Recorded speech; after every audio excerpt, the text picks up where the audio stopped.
আসসালামু আলাইকুম রহমাতুল্লাহি ওয়া বারাকাতুহু।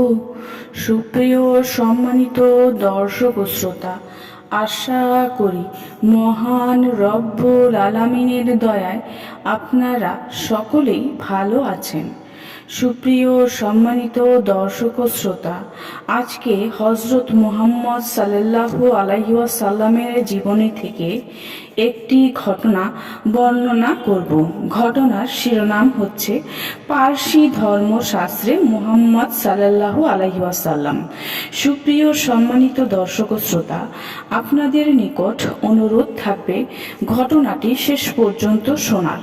পার্সি জাতির ধর্মশাস্ত্র জেন্দাবেস্তা ও দশাতীরে উল্লেখ আছে, পবিত্র আহমদ নিশ্চয় আসবেন, যার কাছ থেকে তোমরা সৎ চিন্তা, সৎ কার্য, সৎ বাক্য এবং বিশুদ্ধ ধর্ম লাভ করবে। দশাতীরে আছে, যখন পার্সিরা নিজেদের ধর্ম ভুলে গিয়ে নৈতিক অধঃপতনের চরম সীমায় উপনীত হবে, তখন আরব দেশে একজন মহাপুরুষ জন্মগ্রহণ করবেন, যার শিষ্যরা পার্শ্বদেশ ও দুধস্ব পারসিক জাতিকে পরাজিত করবে। নিজেদের মন্দিরে অগ্নিপূজা করবে না, তারা ইব্রাহিমের কাবা ঘরের দিকে মুখে করে প্রার্থনা করবে। সে কাবা ঘরও প্রতিমা মুক্ত হবে। সে মহাপুরুষের শিষ্যরা বিশ্ববাসীর পক্ষে আশীর্বাদ স্বরূপ হবে। তারা পার্শ্ব মাদায়েন্তুস, বলক ইত্যাদি পবিত্র স্থান অধিকার করবে। তাদের নবী একজন পুরুষ হবেন এবং তিনি অনেক অদ্ভুত কথা বলবেন। ইহুদিদের ধর্মশাস্ত্র তাওরাতেও মুহাম্মদ সাল্লাল্লাহু আলাইহি ওয়াসাল্লাম সম্পর্কে নিম্নলিখিত ভবিষ্যদ্বাণী আছে। তোমাদের প্রভু ঈশ্বর তোমাদের ভাইদের মধ্য থেকে আমার মুসার মতোই একজন নবী উদিত করবেন, তার কথা তোমরা মনোযোগ দিয়ে শ্রবণ করবে। ঈশ্বর বলেছেন, আমি তাদের ভ্রাতাদের মধ্য হতে তোমার মুসার মতোই একজন নবী উদিত করব এবং তার মুখে আমার বাণী প্রকাশ করব।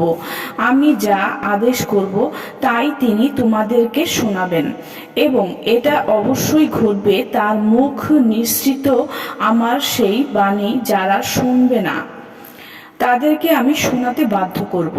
ঈশ্বরের মনোনীত পুরুষ মুসা মরণের পূর্বে বনি ইসরায়েলদেরকে বলেছিলেন, প্রভু মুসা সিনাই পর্বত থেকে আসলেন এবং সিয়েত পর্বত থেকে উঠলেন, কিন্তু তার যিনি পরে আসবেন জ্যোতি ফারান পর্বত থেকে বিকীর্ণ হলো।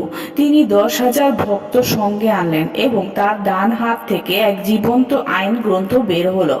ফারান পর্বত বলতে হেরা পর্বতকে বোঝানো হয়েছে।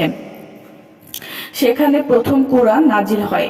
মুহাম্মদ সাল্লাল্লাহু আলাইহি ওয়াসাল্লাম 10,000 সাহাবী নিয়ে মক্কা জয় করেছিলেন এবং তার ডান হাতে ছিল কোরআন, যা বিশ্ববাসীর জন্য একটি আইন গ্রন্থ। মুসা আলাইহিস সালাম এ কথাই বলে গিয়েছিলেন। সুপ্রিয় সম্মানিত দর্শক ও শ্রোতা, আজকের ঘটনাটি এই পর্যন্তই। ঘটনাটি যদি ভালো লেগে থাকে অবশ্যই চ্যানেলটি সাবস্ক্রাইব করবেন, লাইক করবেন, কমেন্ট করবেন এবং বেশি বেশি শেয়ার করে দিবেন। সবাই ভালো থাকবেন। আল্লাহ হাফেজ।